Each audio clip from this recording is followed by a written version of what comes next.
Okay, Bill and Loren Armstrong, welcome to the Freetrail podcast. It is an honor to host you here on the program. Thanks for having us. Thank you. You guys have been, I think, behind the scenes for, at least your brand is going to be in the mind space of a lot of our audience. So I'm really excited to introduce them to the people, the human beings behind the brand. We have had such a good time getting to know you both, and we are grateful for your support and partnership. And I'm glad we can use this platform to tell the story a little bit, but we have to start in my traditional place. So I'm going to ask you both my opening question. That is, what makes you, you? And maybe in answering that question, you can tell us not only what your personal strengths and weaknesses are, but how they show up with Never Second. Loren, you can get us started. Sure. Thanks, Dylan. And thanks again for having us on. What makes me, well, I'll give you my tagline: tries like hell. I don't give up. So that's good and bad, as we all know in life, isn't it? Yes. 100%. I love it.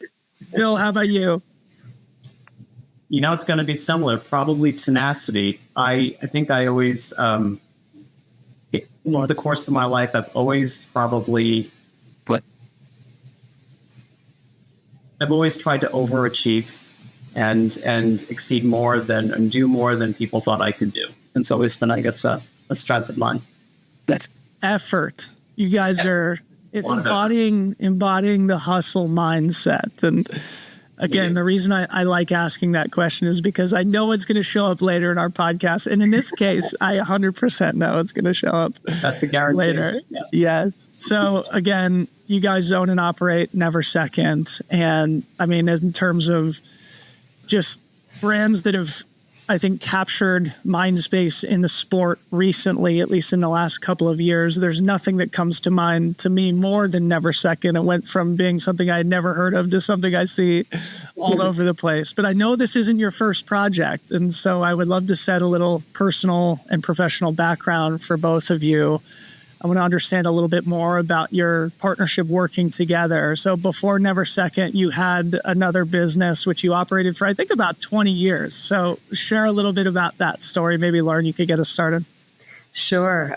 It all started. I started in the health and beauty care world, cosmetic world. And I was in the world right for a while. And then Bill and I had met. And he was in the packaging world. And then I very creatively was like, well, you know, I could probably help you out with that someday. You know I have a lot of contacts. And then that caused for him to come and visit me at my apartment. And then I guess, well, then that's history. And you guys are a married couple. We should establish that here. We're very married. Yes.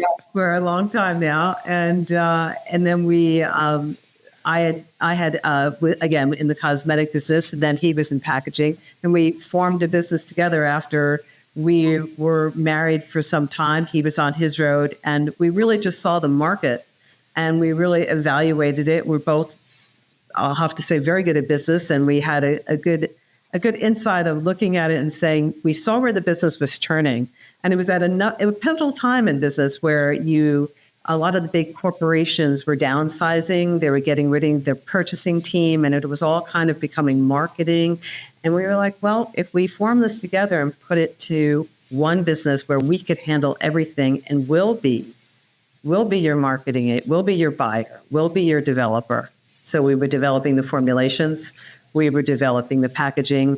Bill was developing the art and putting it all together. Bill developed the whole arm that we had in Asia at the time, in China. He was also the one that had to travel there all the time. He's the traveler of the two of us. I like the home days a lot more. We'll talk about that more later. Yeah, and so that was our business. That we put both of our best talents together. And we formed a company called Whipsmart. And that was, we were a very, very integral part of the cosmetic business of a lot of the indie brands when they were really bursting at the seams in the cosmetic market. And really, that's like all the traditional brands were out there, all your Lauders, all your Claiborne's, all your things like that. But then like your Rag and Bone and companies like that were coming to the forefront that were small but really super cool. And that's what we did. Yeah. And it feels like maybe that has informed a little bit about how NEVERSECOND is approaching a very different market, a very different category. Bill, do you want to add anything to that? Obviously, we don't want to spend our whole episode on this, although I would love to understand the entire Whipsmart story. I think you can add whatever you'd like to Loren's introduction here, but, kind of fast forwarding, you ended up exiting that business after 20 years. And I'm sure there's an adjustment period after that exit. So I'd love to hear a little bit about the psychological and emotional process of letting go and embracing new beginnings. Well, thanks for asking. I think that it was certainly a great run with Whipsmart. And at some point, when we were in a lot of meetings, I felt like everyone's dad in the room. I'd hit my expiration. It was time. When we sold, it was definitely time for me to go. And it sounds good on the front end, retiring. At the time, I was 47. And after exit, I quickly learned that retirement wasn't necessarily for me, right? And I started to realize, I started to really think about, well, what's the point? And for me, the point was that kind of interaction with people was missing when I no longer was needed at Whipsmart. And, but, giving some thought, we started to really think about, okay, what did we love about Whipsmart, right? And who do we want to be around? We love engineering and product development and creative work. That was an amazing time frame at Whipsmart. And love endurance athletes. And so that was really the genesis of how NEVERSECOND got off the ground. So, Loren, maybe you can add to this too, because judging from LinkedIn, yes, you didn't take much of a holiday after the Whipsmart chapter. NEVERSECOND followed very quickly. And of course, I appreciate and understand the roller coaster of business ownership. So was there any part of you, Loren, that was reluctant to get back in founder mode? Or was there a moment in time when you and Bill looked at each other and thought, retirement's not for us, we got another empire to build here? Absolutely not, Dylan. Totally the opposite. But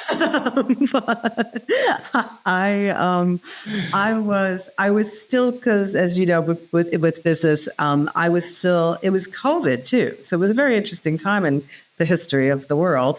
So it was a perfect time. Something very good for us, and hopefully for a lot of other people, came out of COVID. But at the same time, I was still in the contract with the after sale of our company. So I still had my other love, because I've always loved the formulating side and the cosmetic side of the world. So I was like, my whole vision was like, oh, I'll have a little part-time and then do anything I want. Well, that was sounding rather intriguing to me and really a nice exhale.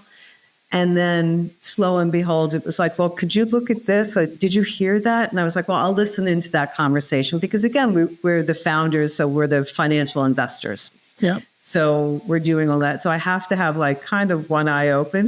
Okay. And then it just kept going. So there was a very integral time where a lot more was happening. And then I had to make this decision. And I think, as we all can realize in life, 1 foot in never works well. Yes. So I had to quickly embrace, if you can't get out of it, get into it, and we're going for it. So it's a very good thing. 1 foot in never works well. Bill, you can add to that, but also I'd love to hear, as we begin to focus our attention on NEVERSECOND, because there's a big story to tell here. I'd love to hear, like, looking back now at Whipsmart and that 20-year journey, what moments or experience has benefited NEVERSECOND the most, and maybe what has been the biggest learning curve? Like, I'm sure there's so many lessons that came from it that have been applied to NEVERSECOND. So maybe you could share 1 or 2 of those, and maybe some things that maybe you figured you would had figured out that, in this new category, you've come to understand that you needed to learn more?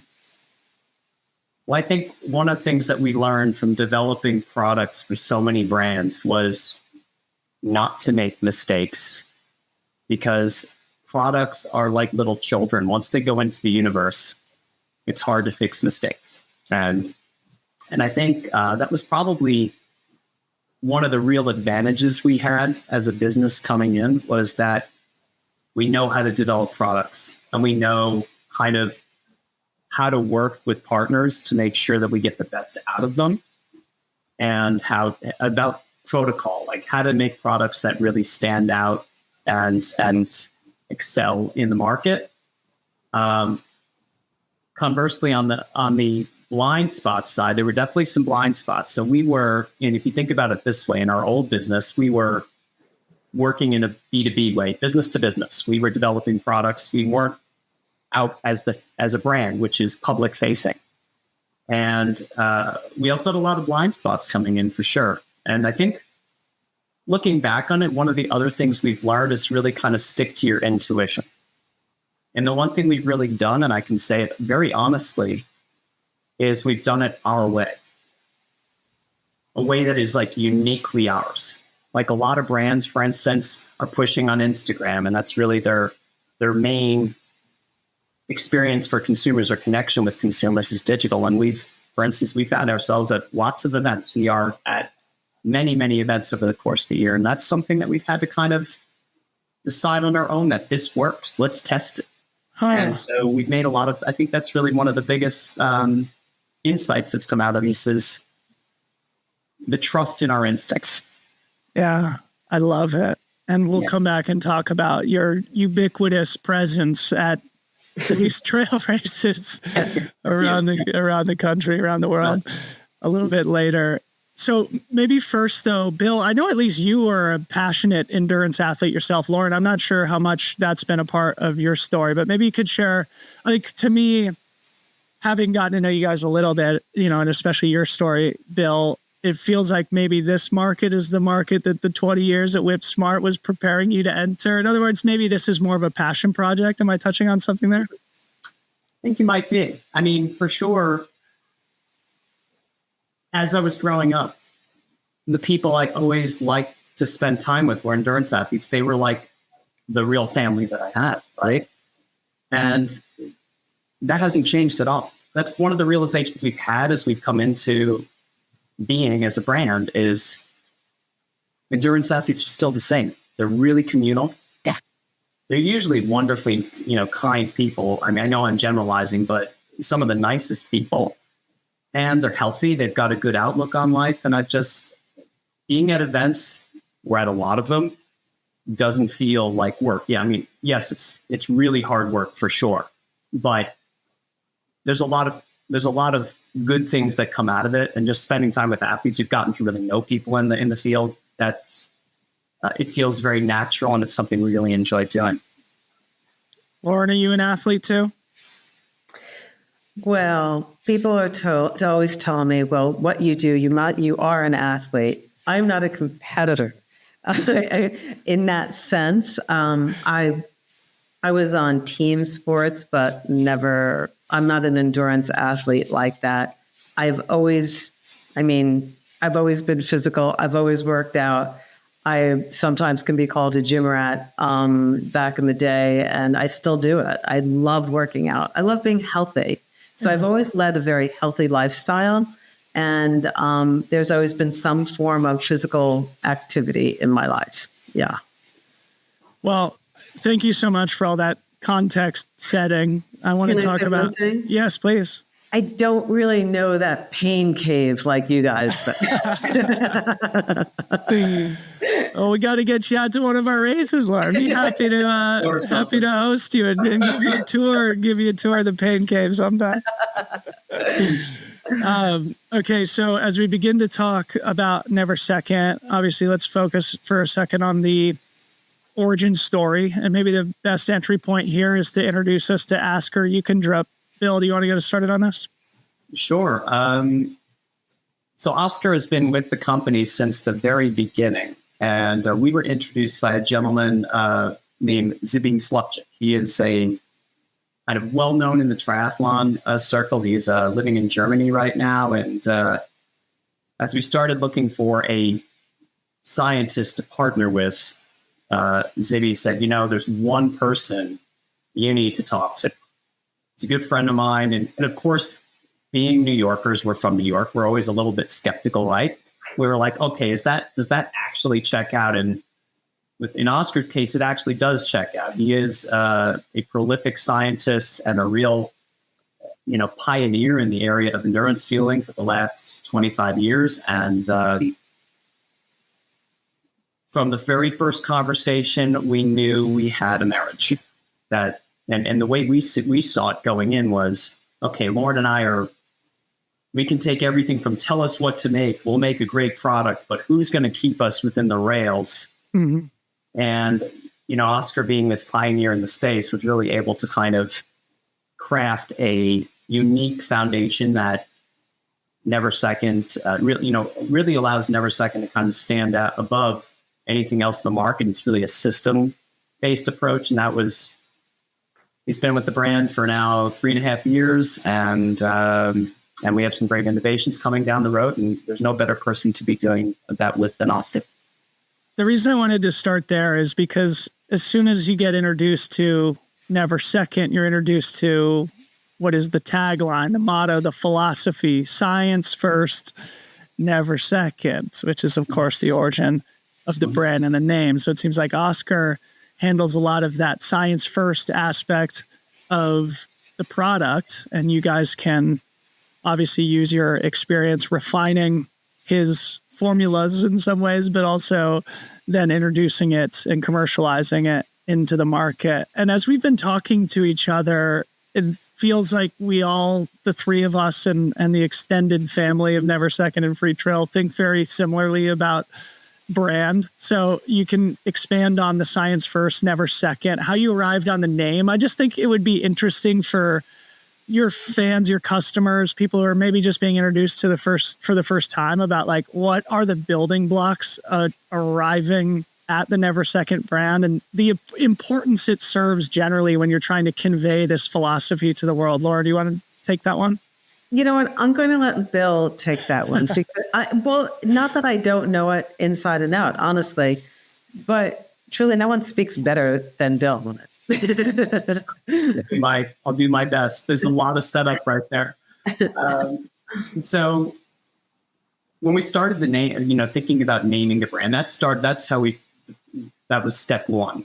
And, we had enough experience with our prior company around trademark. And so we must have spent 3 months on NEVERSECOND. We went through so many names. It wasn't our first choice. One of our first choices was, oh gosh, I can't think of the name, but it's a Pharrell. It was filed literally the week before by Pharrell Williams, so that was off the table. Okay, yeah. And then what we started to realize was like one of the pathways to a proper name was to kind of tie two common words together. So never and second by themselves are not special. Right. Put them together, you've got a whole new meaning and something that is trademarkable. And that was really how NEVERSECOND as a name got off the ground. We also liked when we were looking at the name, the idea that it's pretty ambiguous. People see what they want to see. So it has this kind of ongoing life. A lot of athletes being pretty competitive see it as about winning. And for us, it was really around prioritizing. And for us, it was really about the science. And that's what led into, at some point, we started evaluating what would our tagline be as a brand. Science first, NEVERSECOND kind of came from that. And we like the way it rolls. It seems to have withstood 3 years. And it seems like something that we're really proud of as a name. Yeah, yeah. We really look at it like we brought, like to simply put it, Oscar's science to life. That was, and it is the goal that we can speak to And it was that was very important to us. And there's so much to the never second. A lot of people really just, and there's a lot of goof like on Instagram and stuff like, oh, if our athletes come in second or they come at like it's not about, and that's fun to do it, but it's really not as much about winning as it is about yourself. Like you're coming in first by just doing what you're doing. And it might sound corny, but it was the foundation of what the company's all about and still is. I'm so glad I asked that because I think it is very important and in some way allows you to always convey this philosophy that sets you apart, right? Of having Oscar and using rigorous science as your product development roadmap. And I totally empathize with the trademark database nightmare. In fact, for our audience, this is funny, and we'll have to send you one too, but we're about to make some like crew sweatshirts that, because as I was doing trademark database searches for Freetrail, there was one listing. It was a dead listing from the 1980s of an old snowshoe brand.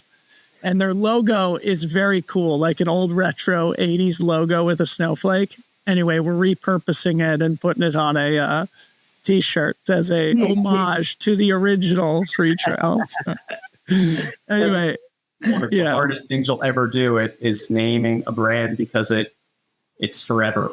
And it's one that you want to spend some time on. That's for sure. And you don't want to rebrand. We learned that the hard way too.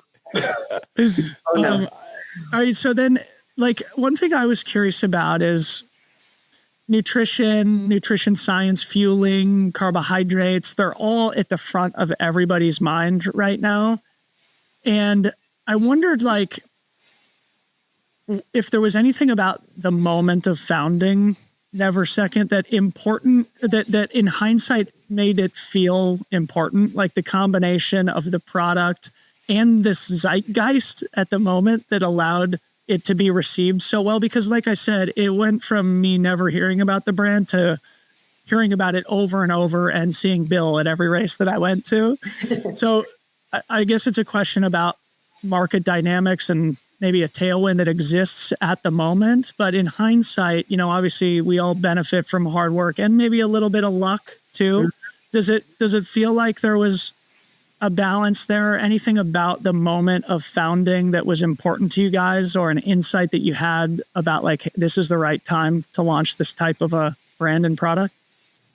I think there's been a series of moments, I think, since we started, right? And so going back to the beginning when we met Oscar, and I always sticks in my head. He said, we asked him, and Loren and I, at least from one of the real values we came from our other business, was not wanting to live a 10 years in hell with a brand that has no purpose and no value. I think that's a real concern that every brand has had. We've seen dead bodies in our past business where these are people that you meet and you're like, why are you doing this after 10 years? It's like, no one wants this product, and it's a real hard life to live.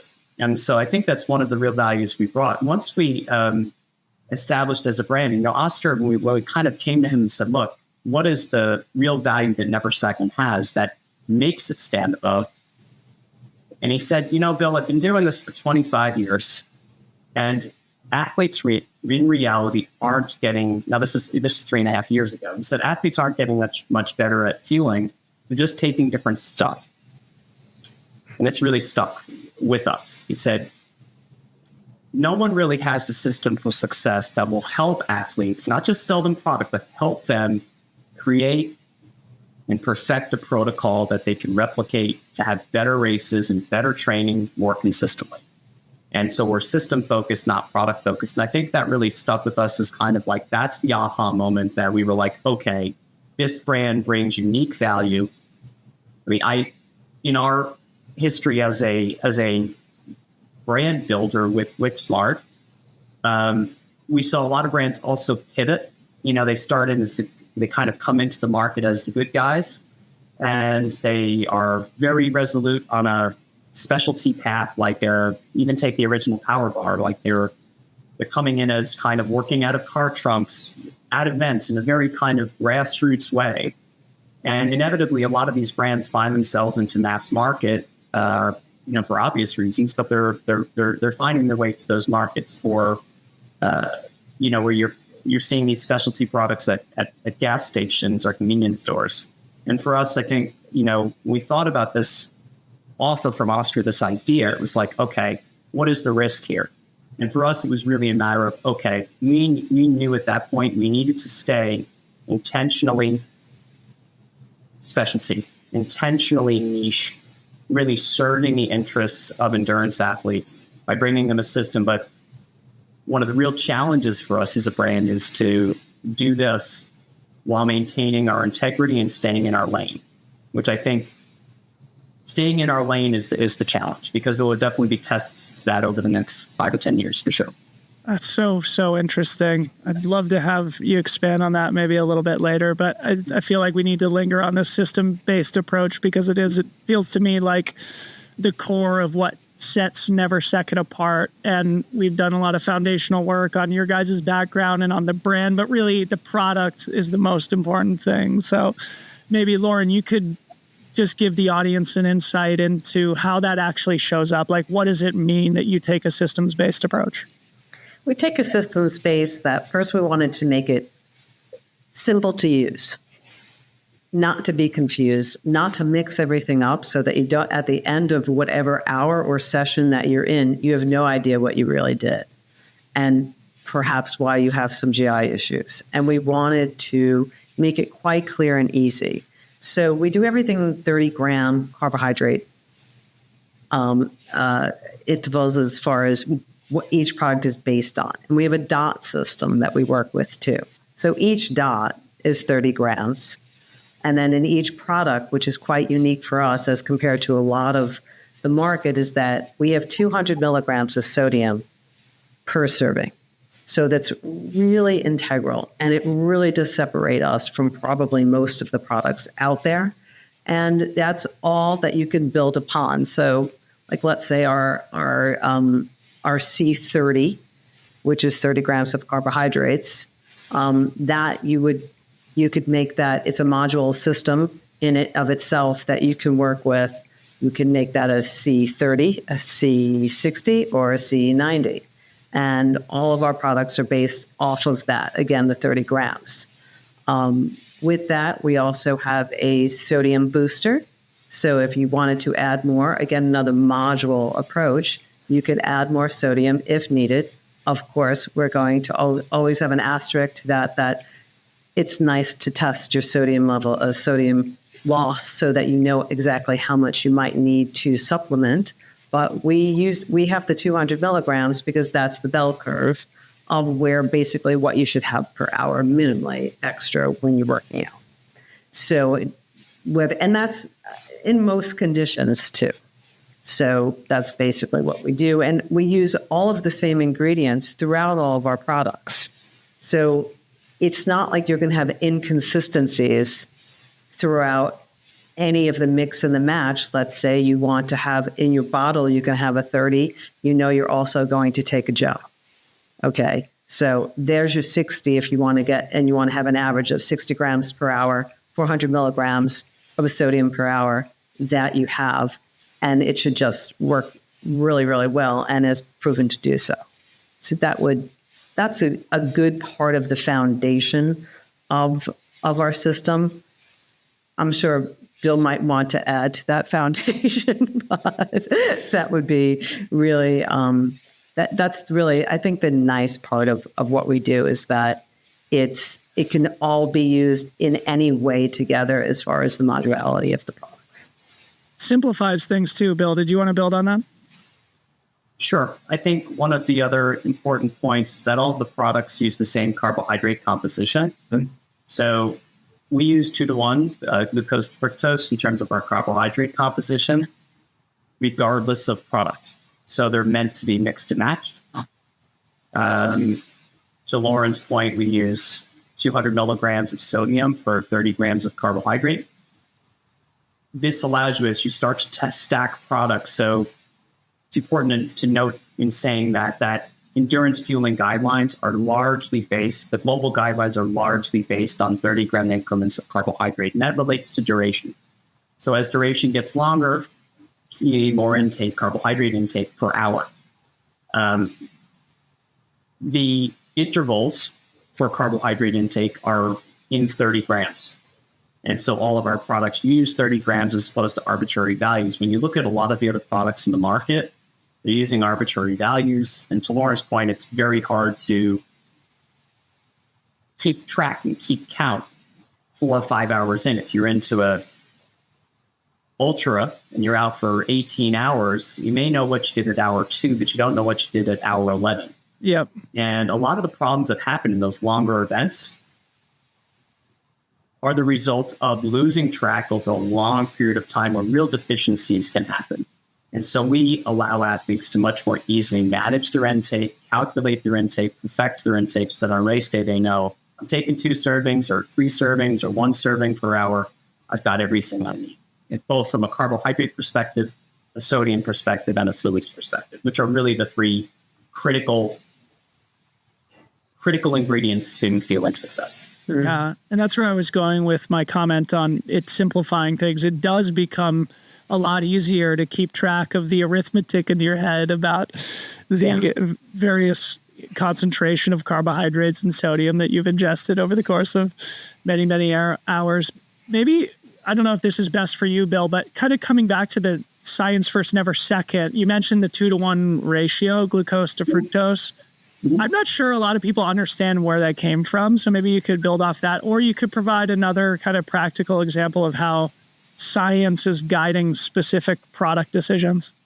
Well, I think it's that this, when we talk about 2-to-1 glucose to fructose, that, well, we call that in the field, we call that multiple transportable carbohydrates, which is a fancy way of saying if you introduce more than one carbohydrate source into the bloodstream, what could happen? And so that's really a lot of Oscar's research in the early 2000s was really around this subject. And so if you go back to the dark ages, when I was competing, a lot of us were competing on water or, Gatorade or, and there wasn't really a lot known at the time. I think goo was on the scene in probably the mid 90s, but even then, this, the science has really evolved quite a lot. And Oscar is really instrumental in that. He started to really think about and test and research. If you introduce more than one carbohydrate source, could you theoretically oxidize more energy than ever thought possible? And he uses this analogy, which I think really explains it well. Imagine you had 1,000 people in a room and you opened one door. And you said, okay, everyone leave. One person would be able to exit the door at one time. When you start to introduce multiple transportable carbohydrates, you've now opened a whole new door into the bloodstream. And 2-to-1, which is what we use, is widely considered one of the ideal ratios that is very efficient, meaning that when you measure how much material gets used by the muscles relative to how much goes into the gut, it's a very high number, a high percentage. And so 2-to-1 glucose to fructose is widely considered to be one of the gold standard ratios. And that really drives all of our products. Now, in terms of success, there are a lot of other variables that go into success. But when you look purely at the carbohydrate ratio, 2-to-1 is definitely one of the top performing ratios. Awesome. It makes me want to ask, coming back to you, Loren, and kind of going back again to the origin story. And Bill said something earlier about products are like kids. Once they're in the market, it's very hard to fix them. So I wondered if you could share maybe a bit about just the feeling, the experience that you guys shared together as founders, coming up with this original product range, the flavors. There's probably always questions about how it will ultimately be received by the market. So maybe, Loren, you could share any feelings you had around that, but any also maybe fun stories that made you realize, oh, this works and we have something here. Well, in the real, that's an interesting one, because in the very beginning, it's kind of good not to know. I mean, we could do our tests of know that on just on your chemistry efficacy and all the other tests that we have to make sure that we're putting a clean product into the world that no one's going to get sick or anything on, we're good. But not knowing sometimes is the best thing that you could have in business, because if you know too much, you'd probably, as I say a lot, would never do it. Okay, so it's a good idea not to know too much. But, so true. right? But what I will say is that we went with some advice in the beginning on some things of just even like how to work, or, I think a integral part like of what, and especially what Bill, with what his love of the business and being in the sports business with the athletes, is that you're back with your people, right? And we wanted to be real community minded. And at first we weren't going where the community was. We were going where the world is, and that's the e-world, right? And then we realized, is this the way to go? How do we build a community? And especially Bill and I are a little bit older than, let's say, the main athletes right now, right? We've already had a business for a long time. So we're off that older mindset of you build community face to face. You don't build community online. Like, we're not looking, we want a lot of followers, yeah, but we probably don't get excited like our kids do with how many followers that they might have, right? So it's kind of a very similar thing. So we had to go in, first we didn't go that route, and then we took a stop. And we looked at each other, we tried to talk this out, to say, is this the way to go? Is this the community that we want? Is this how we want to build it? And is this how we want to work? And what do, we're kind of we're quickly losing ourselves into something that we didn't even anticipate. So we had to take an about face on that and take a halt and as Bill uses this word a lot, rejigger ourselves and how we were doing something. Okay. And then in our marketing efforts, and then in our real people efforts, and we're people, we like community. So we were like, and this is a community business. So let's get to the community. And thus now you're seeing us all over the place, and really going to see us a whole bunch more, which we're very excited about. And then just on other things of just, do we work with individual athletes? Or is endurance more so teams? Or is it a mix of both? And how to do that? Another good point was, and I do believe this as a life lesson on all occasions, that we've learned a lot too. And it's not that we're 100 years old and we're the old wise ones, but it's more of that, you're looking at what you're doing and you're saying, okay, just because it's always been done this way, is this how we have to do it? Right. And that's when Bill and I stopped taking some of the stock advice of the industry and just started to do things our way. And we're not always right. We've kind of fumbled a little bit here and there, but we can pick ourselves up and say, okay, but how can we recoup this and keep going? And I think that's helped us a lot too, and I think that, and when you make mistakes, even it's not easy.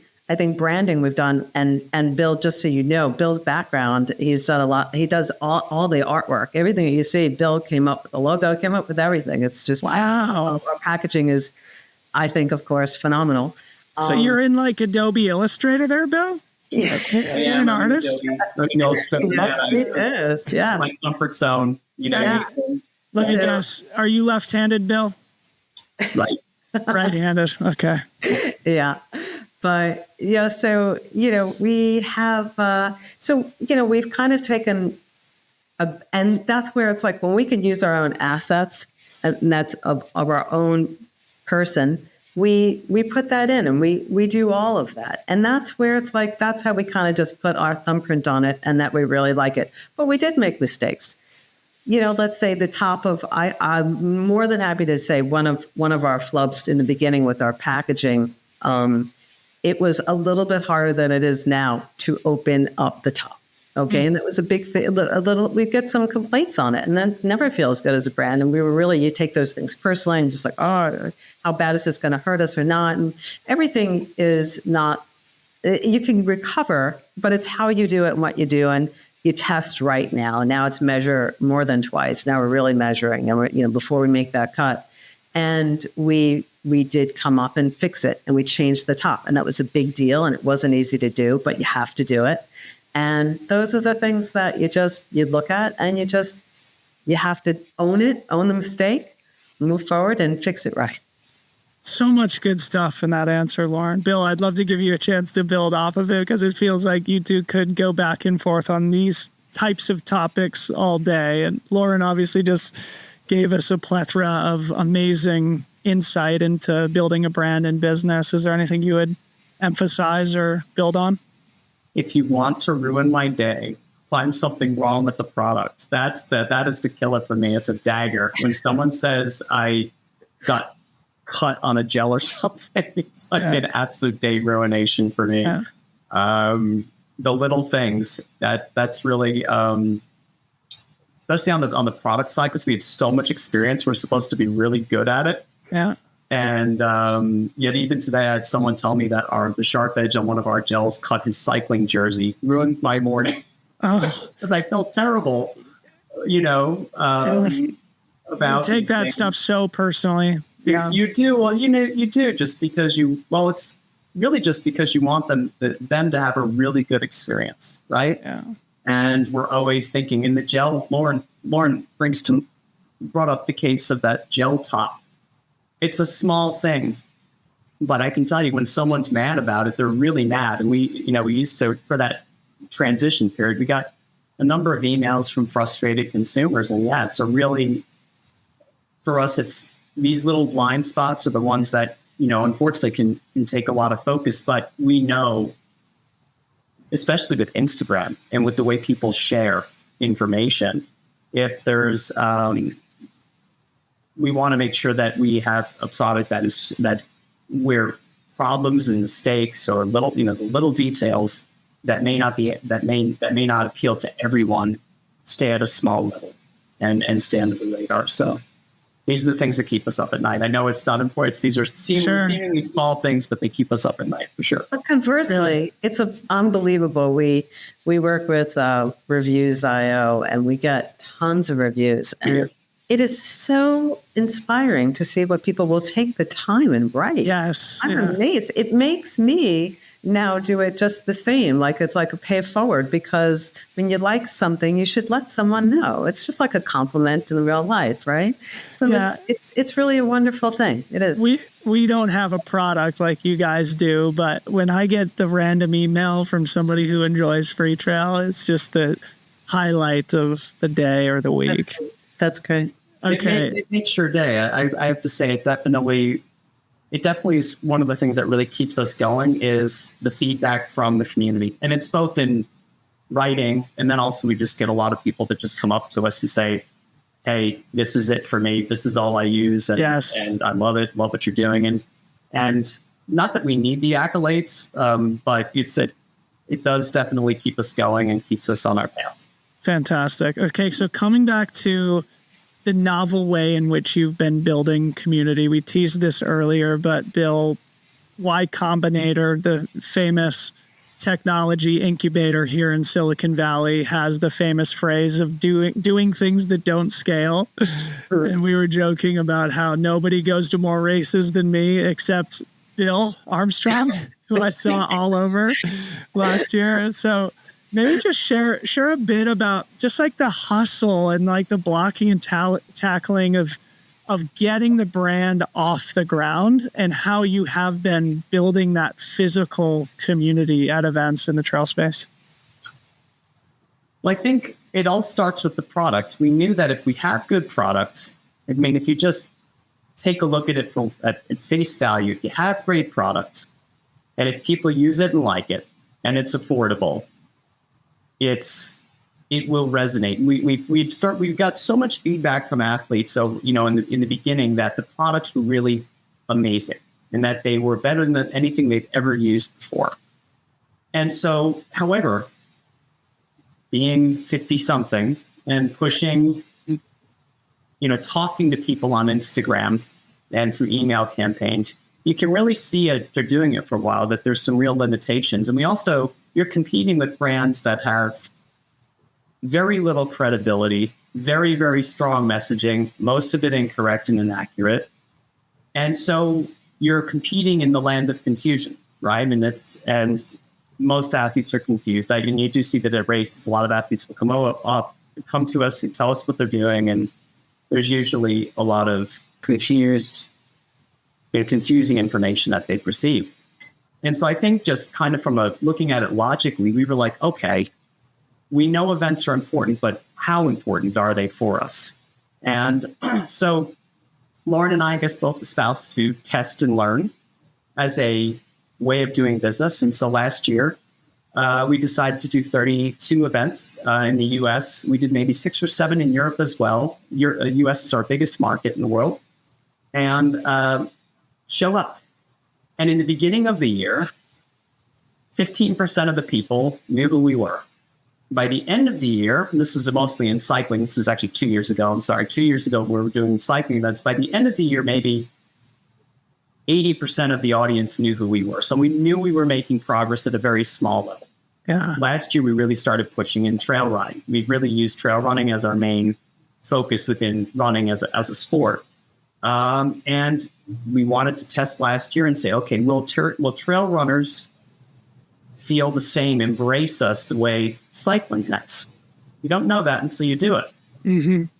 And thankfully, they did. And so over the course of this past year, we did 32 events, almost exclusively as an expo. We sponsored a few events, and then we did a bunch in Europe. And the feedback was wonderful. And we started to really, again, build a nice audience for what we're doing.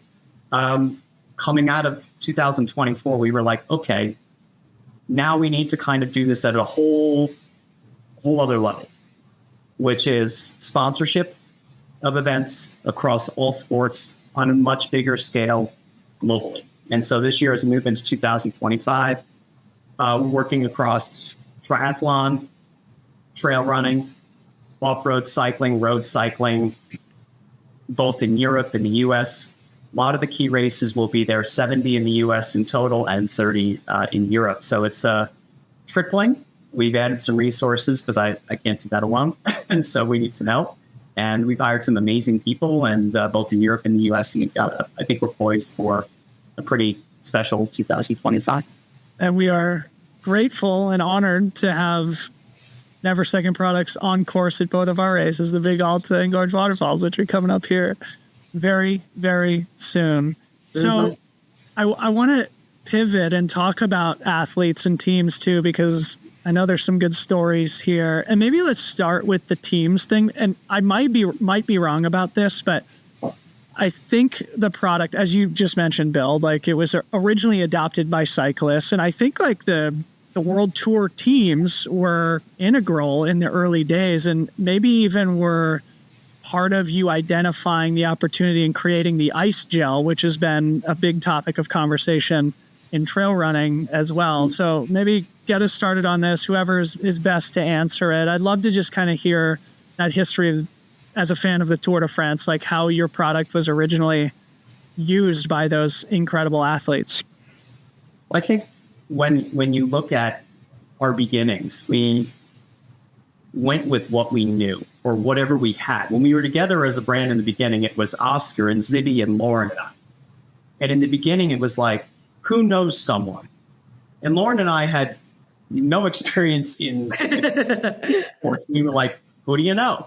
And Oscar comes from World Tour cycling, so inherently we were thrown into the land of World Tour cycling, and it's definitely been a learning curve for us. I mean, it was we right now have whittled down our team partnerships to working with one. I think as a brand, we've had to learn to do a better job with fewer partners and do a really great job instead of spreading yourself too thin. So right now we work with Team Bahrain Victorious, who's just a phenomenal partner. They're really giving and loyal and generous, and that's always, I think, been a really important part of the partnership. Somewhere after year one, I started taking notice of the word privateer. And I was like, what's a privateer? And I remember just being like, okay, who are these people? They seem to be in the US because that's where I was hearing about them. And they were in bike racing. Like basically at the time that World Tour was going on, the gravel scene in the US was really starting to burgeon. And I reached out to a well-known rider in the US just on Instagram. Instagram does have its purposes. And it was Keegan Swenson. And Keegan became really the perfect athlete partner, privateer partner for us to work with. And, beyond his super talent, he's also super dialed in on product and has a real appreciation of what we do. Just to pause for a sec, we should emphasize the fact that Keegan Swenson is the best gravel cyclist in the world. He is effectively the Courtney DeWalter of gravel. Yes. Keegan Swenson is, and Keegan, and I should mention his wife to be Sophia Gomez Biafan are just the two of the best cyclists in the world. And in off-road, they are dominant. I just came from a race this past weekend, and they both won their men's and women's divisions, and we're going to be chasing them around in Texas this coming week. So yeah, they're amazing athletes. But really, further to what Bill is saying, so dialed in Keegan. And Sophia. Sophia has a background in it too. I think educational background in it and with a degree. But he used to make his own product too. Really? Like that dialed in, and 2 to 1 and knew what he wanted, but never found the right mix. And I have to say, as far as for them and every athlete and team, we've never worked with an athlete that didn't really want to work with us and loved and used our product. And then we talk. Yeah. It's only, and a lot of times there's a few instances that our athletes have found us first and used it first, like Jim Walmsley. Yeah, I want to hear that story in a sec. We got to definitely spend time on that. But maybe before we move off Keegan and Sophia, it's funny because Sophia, I was remembering you mentioned they're both so dialed, right? And there was that viral video of her doing sort of the crew transition at Unbound Cycling, where she had like 12 NEVERSECOND gel wrappers tucked in her jersey. And she just opens the jersey and all the gel wrappers fell out. And that video has like 50 million views on it. So that was probably good for the brand. But anyway, our listeners, if you're not familiar with gravel cycling, you got to go check them out. They're incredible athletes. So pivoting to incredible athletes in the trail running space, you partner with both Katie Scheid and Jim Walmsley. And I'd love for you, now to share the Jim Walmsley story that you shared with me offline, because I think it is fun and it speaks to this philosophy, Loren, that you are espousing about making sure, they're not signing a contract for money necessarily. It's like they're trusting their entire career to your systems-based approach. Loren, can you share that story?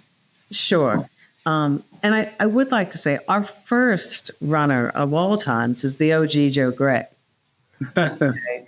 Legend. All right. So let's give it out, shout out for Joe, because he's just the best. And really just a sweetheart of a person, so he's just a lovely person. But Jim, there's two stories, honestly, but at first it's like, I guess he might have seen it first. He has always had GI problems, and he'll be the first to tell you that. And I think a lot of videos will show you that, but he really never found something that really was able to work well with his running and his system. And he was always in search. He was watching the world tour.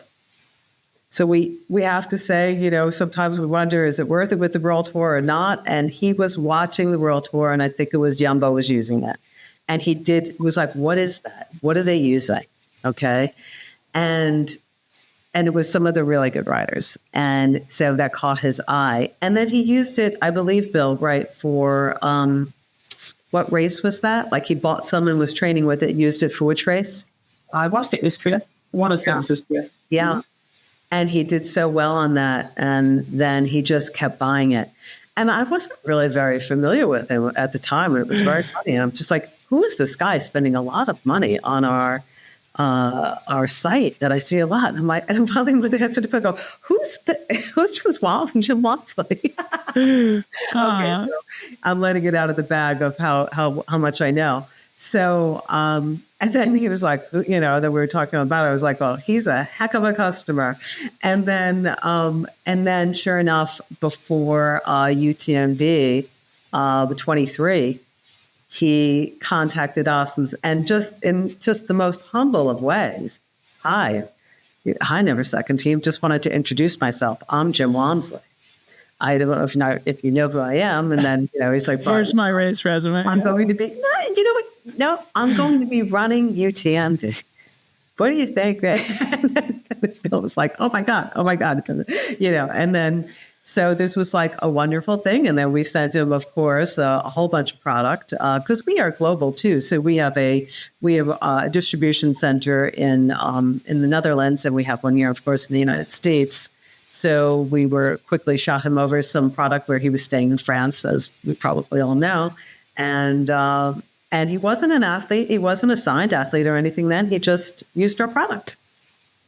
Yeah. And what a great endorsement that is. It makes the actual endorsement so authentic and genuine, doesn't it? Yeah, and we didn't put any pressure on him. We were like, wish you all the best. Really, can't wait to watch. And then he's like, yeah, great. And hopefully we could talk after. But, first things first. And that was first things first. We're like, we're so with you. It was great. It was wonderful. I mean, that must be surreal for you guys. I mean, coming into trail running, I think without being as deep in the community, at least as I've been for the last 15 years, you now have multiple UTMB champions and your brand is only frickin' 3.5 years old. It's incredible. And they were buying your product before they had partnerships, and there's no better endorsement for a product than using your own money to buy it and then to buy it again. That's the indication that this thing works. Yeah. Bill, anything else you want to add on athletes, Jim, Katie, Joe, etc.? We can start winding down here soon, but this is fun.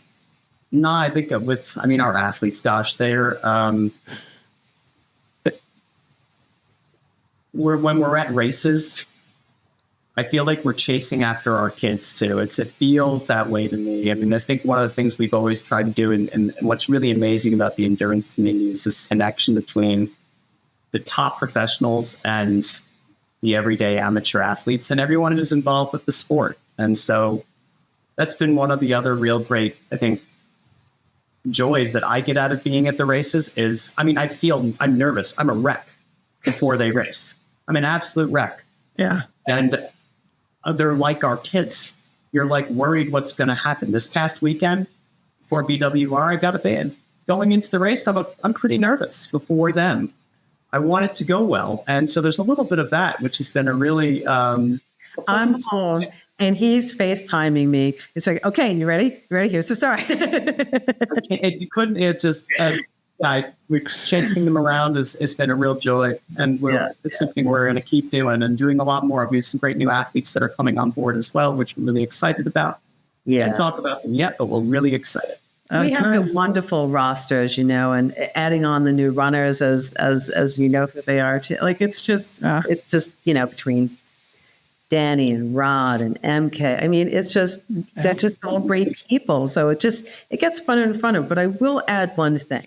Our biggest trouble with this is that our love, and sincerely Bill's love of the community so much that our hardest problem today, and I really mean this in the truest of sense, is what to do with so many people who want to work with us. Yeah. We just can't. And that's a problem that we are acknowledging and trying to figure out a way that we never want to insult an athlete. We never want to say no. We want to work with everyone, but we can't. And we haven't figured out what is the answer to that. The best possible problem to have there, but I empathize with you. Yeah, it is. Guys, this has been so fun. This has been so fun. I want to, before we get to our traditional closing question, just talk about the future. If I know there's some product innovation in the pipeline right now, so maybe you could tease that for the audience. Also, maybe share a little bit about where people could interact with the brand this year in physical space, what races you're going to be at. Bill, we can start with you. Gosh, well, so in terms of races that we're going to be at this year, it's a growing list. So we just are in the middle of the Desert Trail Series with Aravaipa, all of Daybreak. Yes. All of Destination Trail. We're in conversations with several other races. I can't really divulge yet because they're not ink isn't wet yet or dry. It's not signed yet. Yeah, I was going to say, and what was your other question? I missed that. The product innovation. In terms Like of I know you got stuff coming down the pipeline. You can feel free to tease it here if you'd like, or you can keep it under wraps too if it's too early. Well, I mean, in terms of products, for us, when we started our fueling series, the goal was to kind of build the staples first, the products that people use every day. So I think from NEVERSECOND, in terms of what they can expect from us this next year, it's to build the standards really well and to start teasing some of our innovation products, ones that are kind of the one challenge with innovation is that the products need to be really, truly innovative and not based on pseudoscience. One of the real things the values that Oscar brings is credible standardization of what we claim and say. No truth stretching, no exaggerations. And this is really, I think, the challenge for us. And then just kind of moving into the challenge for NEVERSECOND in the next 1 year, 2 year, 5 year period is to continue to scale and to become the go-to brand that athletes love. And that's one of the harder things to do is to get larger and still feel special. And that's really, I think, the challenge for us. Yeah. Interesting needle to thread there. Loren, Yes, it feels like Bill is talking around the product that we wanted to share with the audience here. Should we save it for another time? Probably. No. For our audience before we got started here, because I know something that's going on behind the scenes. Yeah, no, we have some cool things coming out for this year. Basically, it's going to be just within our. We're not going to innovative yet. That's coming down the pike because we do so much testing on our products. So, but we're expanding. We expand with flavor, or better yet, without. And that's what we're doing this year. We are coming out, and that's because of some of the best that we work with and your everyday athlete too that have come to us and say, after X amount of hours, I love your flavors, but I don't want any more flavor. Yeah. So we got you. We're coming out with unflavored. So we'll have the unflavored gel, C30. We will have the unflavored C30 plus caffeine gel. And we have, which is unbelievable, the C30 drink mix unflavored, which really, if you keep it out of 30, you think you are just drinking water. Wow. So it is fantastic. Yet you're getting the carbs and the sodium. It's just a little bit of, like, you'll taste a little sodium, which is what you want, just a tiny bit. It's lovely. So we put a lot of time into this, a lot of testing. And those are wonderful. And a big hit that is on the market, that'll be out in about a month. That'll be available in the United States.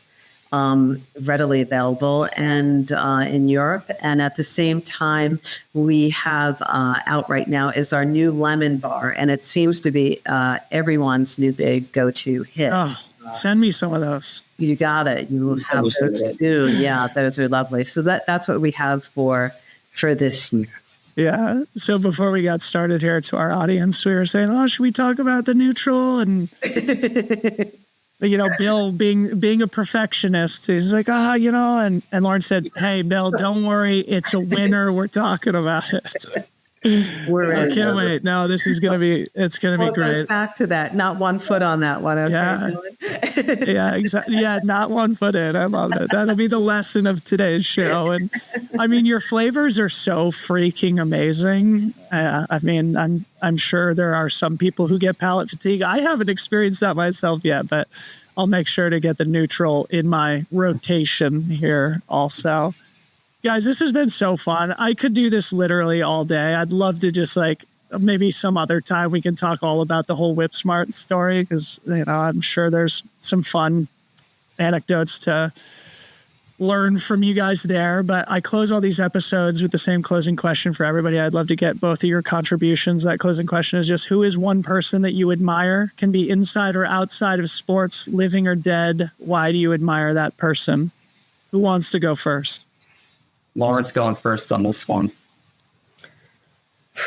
One. I don't have one anything. Everyone's always like, oh, your favorite rock band. There's no favorite. I love too many. I'll have to go very big on that because it's such a big question, and that's going to be the Dalai Lama. I mean, I don't know where else you go with something like that. And wow. And how could you not? I mean, just is there a supreme being? But I will say, if I can expand on that it would be, it's all people that really embrace challenge. And that's sport, and that's life, and that's parenting, and that's everything. It's that's in business. It's everything. If you embrace the challenge, if you're one of those type of people and then just put everything that you can into it, that's what I admire, no matter what it is. If it's gardening, if that's what you do and you do it to the utmost, I admire it. Bill, you can answer here in a second, but I have to share a quick story. That being that when I lived in Aspen, the Dalai Lama stayed at the hotel that I was working at and went and gave a talk, and I was able to attend the talk, which was very special. Oh. But going forward, anybody who checked into that room, I made a point to tell them the Dalai Lama stayed in that room, and it always brought an interesting, twinkle in the eye of our guests who got to enjoy sharing the same accommodation. So, wow, yeah, very, very cool. I was probably 22 at the time when I came into contact with His Holiness, and I'll never forget it. Really, really cool. Sure did. Wow, and I said that. That's so cool. Very cool. Bill, you're up. Close us down here. Who is one person you admire? This one is a hard one because there's a lot of people that I really admire. It's always, I'm going to go with Bob Dylan. Bob Dylan, because it's something I could never do. I've been watching that, the new bio. And it just reminds me, as I listen to his music all the time, of just what a master of something that I can never possibly imagine mastering words like that. Business-wise, I think Steve Jobs, just amazing. Yeah. In terms of his innovation, his risk-taking, and certainly bigger. We're building a company that's doing relatively small things in the scope of humanity, right? And they're just the vision what these guys have done. Way beyond my imagination, that's for sure. See, this is why we get along, guys. We're so simpatico. I was named after Bob Dylan personally, and of course the Steve Jobs. What was it? The biography written by it was Walter Isaacson's book, I think. That's one of my favorites. Anyway. Yeah. Okay. Well, again, thank you guys so much for your friendship, for your partnership. I'm really glad we were able to just introduce people to, the team behind the brand, the team behind the product, the team behind the scenes. Thanks for sharing so much about your guys' experience, past and present. And we'll look forward to seeing you out at the races here in 2025. Thanks for all you do and all your support. You and Harmony, you're wonderful people, and we're so happy to have met you. Thanks, guys. Really appreciate it.